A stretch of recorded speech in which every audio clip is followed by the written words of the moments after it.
Yeah, thank you. No, I'm fine. I'm fine. Okay. Yeah, All right, the floor is yours, student. Okay. Okay. I consider it a great honor to address you all today on the subject of Darwinism and white supremacy. This is not only because Glendale Community College and its students are very dear to my heart, but also because most of you have an innate appreciation for cultural and ethnic diversity. I myself am a bit of a mixed breed, having ancestors from Central Europe, Scandinavia, Scotland, and Mexico. That's why I have a tan. But sadly, even though we celebrate our diversity at GCC, there are some people in America and Northern Europe who do not. The reason why they don't is because they believe in the concept of white supremacy. Natalia Ivanova is an award-winning photographer in Paris, France. And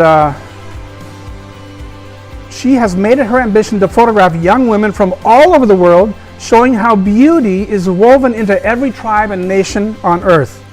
So I contacted her and asked her permission to use her photographs for this presentation at Glendale. And she was very gracious.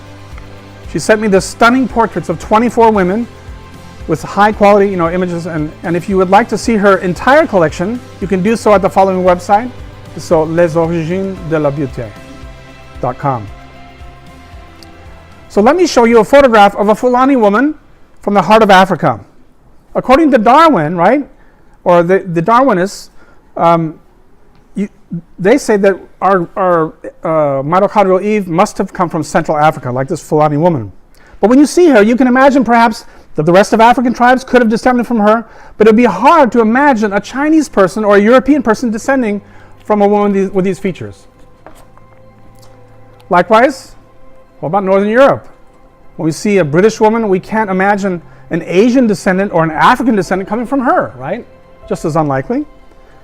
The same is true for a Chinese woman. We can't imagine a European or African descendant from her.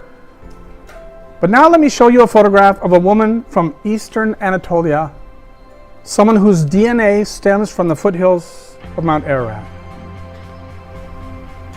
She has what I would call the perfect middle features of the earth. That is, you can see that she could be the mother of the Asian. She could be the mother of the African. She could be the mother of the Indo-European. I'm not going to tell you what country she comes from, because if I do, half the audience would get stuck up.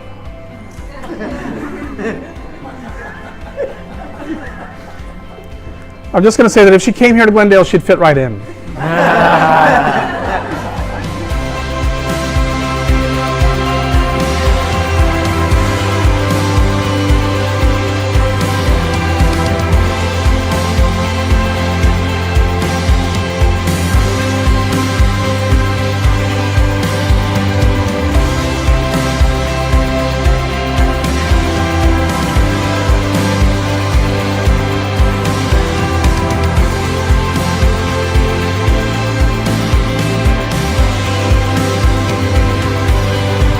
So putting it all together, this is what we have.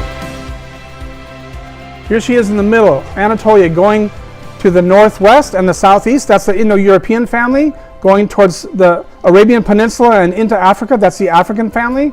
And then going up northeast towards Central Asia, she comes all the way to China, and you can see the features of her eyes. And in every one of these cases, you can see the features of everything. Their skin, their eyes, their nose, their lips, everything changes gradually.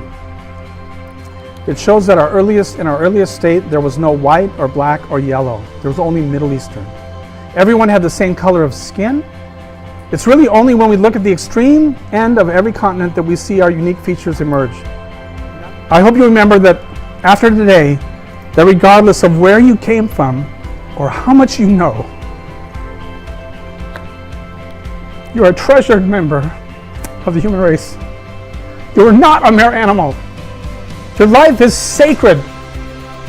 You have just as much to contribute to our society as anyone else.